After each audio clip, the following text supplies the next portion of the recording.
Welcome back to Lost Test channel. My name is Anton Bieltsin and I'm a criminal defense attorney in San Diego, California. And so there's no more confusion. I do in fact handle both federal and state cases in the state of California and Nevada.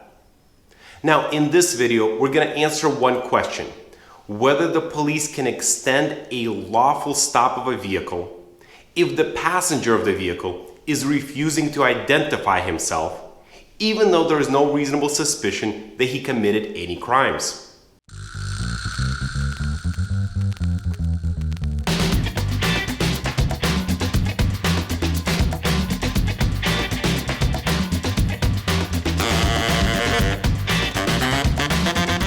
Today we're going to be discussing United States versus Landeros, a Ninth Circuit case that deals with prolonged vehicular stops by the police. As always, we're going to discuss the facts first, and then we're going to talk about the law. This case is also a good reminder of Rodriguez, another Supreme Court case that I've discussed earlier, and I have videos on it, so go ahead and search that in all of my videos on my YouTube channel. So here are the facts. Clinton Baker was pulled over for speeding. He was going about 11 miles over the speed limit. In the front passenger was Mr. Landeros, and there were two women in the back seat. When the police officer pulled them over, they were close to an Indian reservation. He smelled alcohol. The two women in the back looked like minors, and because we were close to the reservation, they actually had a 10 p.m. curfew. And so because they're minors, that could be violating two laws. One, it could be that minors were drinking, and number two, that they're violating the curfew law. So then the police officer asked the two women in the back for their driver licenses, and they provided those. It turned out that they're actually overage. They're 21 and 19 years old. Mr. Landeros looked like an adult, so there was no suspicion that he was underage. Then the police officer commanded Mr. Landeros to show his driver's license, but Mr. Landeros refused. And he correctly told the police officer that he does not have to show his ID in the state of Arizona. And he was correct about it. The law in the state of Arizona apparently tells the citizens that they're not required to show identification to the police officer. Then the police officer again commanded him to do it. Mr. Landeros again refused, and so the police officer called for backup. When the backup arrived, there were now more officers, and they were all trying to convince Mr. Landeros to show his driver's license, but he continually refused. Then they asked him to get out of the vehicle, and again, he told them he doesn't want to get out of the vehicle.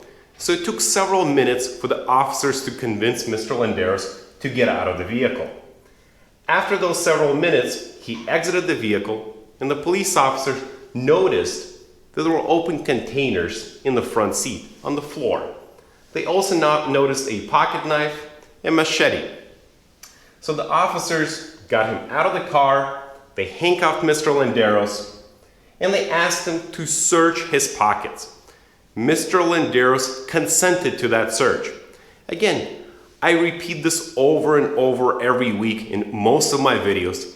Never consent to searches. But anyways, he consented to the search, and what did they find? They found a smoking pipe in his pocket and 6 bullets. Mr. Landeros gets charged in federal court as felon in possession under 18 U.S.C. 922G and 924A. He files a motion to suppress. He says that the fruits that were found from an illegal search, a prolonged stop, have to be suppressed. What are those fruits? Well, the 6 bullets. If the officers never found those 6 bullets, he would have never been charged. So he says that this stop was prolonged, and because it was prolonged, they were able to convince him to get out of the vehicle and search him. So let's go ahead and now focus on the law. Hey, sorry to interrupt, but can you do me a huge favor? Can you click that like and subscribe button below? And tell your spouse, tell your friend, tell anyone else to also subscribe to this channel. It helps a lot. Thanks for watching, and let's go back to the video. Here's a good reminder of Rodriguez versus United States, a Supreme Court case from 2015. Again, I do have a video on Rodriguez, so go ahead and search for it. I'll link it here above so you can easily click on it if you're watching this video on YouTube, on the computer and not your phone. But here's the idea behind Rodriguez. Do you remember it? Here's what happened. We had an individual who got pulled over, and the officers prolonged the stop because they called it backup with a canine. And so it took a lot of time, like 15-20 minutes, for this backup to arrive to run the dog around the car. And eventually they found drugs. Mr. Rodriguez successfully argued to the Supreme Court that because the stop was prolonged, there was no reason for him to be sitting around and waiting for that canine. That search was illegal. And he successfully argued that before the Supreme Court. So here's what the Supreme Court said in Rodriguez. The officers are permitted to do unrelated checks. That's fine, as long as they don't prolong the stop. Unless they have reasonable suspicion. So as they do their mission, whatever it is when they pull over a vehicle, if new reasonable suspicion arises, that's fine. But absent that reasonable suspicion, they can't prolong the stop. Now here's the question. Does it matter whether you run the dog up front or after your mission? The answer is no. It doesn't matter when you prolong the stop. As long as there's time added, that becomes an illegal stop. The chronology doesn't matter. So now let's focus on these facts. The issue here is the identification, right? Mr. Landeros refuses to show his driver's license. So first we have to see whether the identity of the passenger is part of the mission. Well, what was the mission? The mission of the police officer was to give a speeding ticket to the driver. Is the identity of the passenger important to that mission? Well, the answer is no. It has no relation to that mission. It doesn't matter who the passenger is because that won't affect how the driver drives.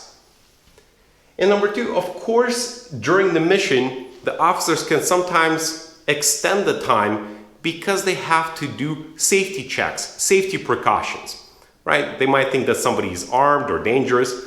In this situation, knowing the identity of the passenger does not make the stop safer, says the Ninth Circuit.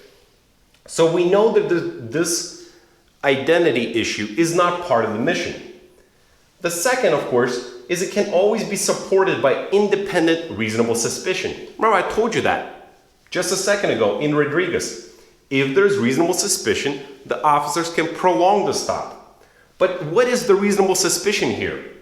We know that Mr. Landeros did not look like a minor. He looked like an adult. So the issue with curfew or underage drinking is no longer an issue as to Mr. Landeros.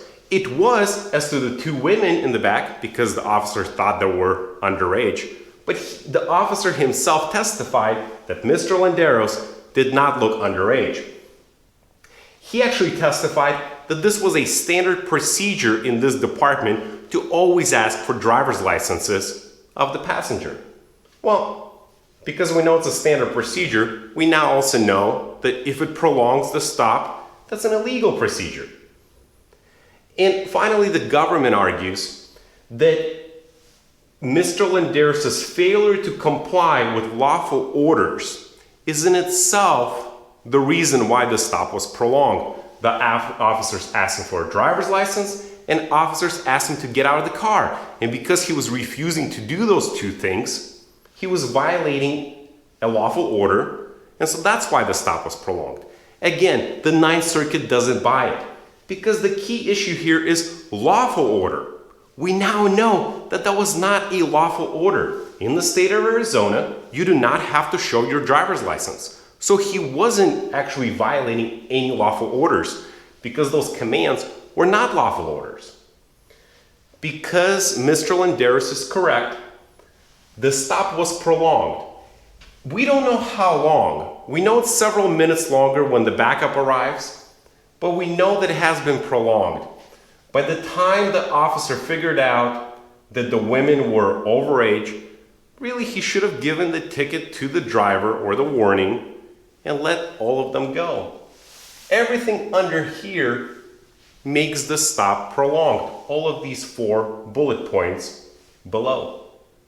Because this was a prolonged stop, everything after the stop has to be suppressed. So everything that makes the stop prolonged has to be suppressed. And all the fruits under the fruits of the poisonous tree doctrine.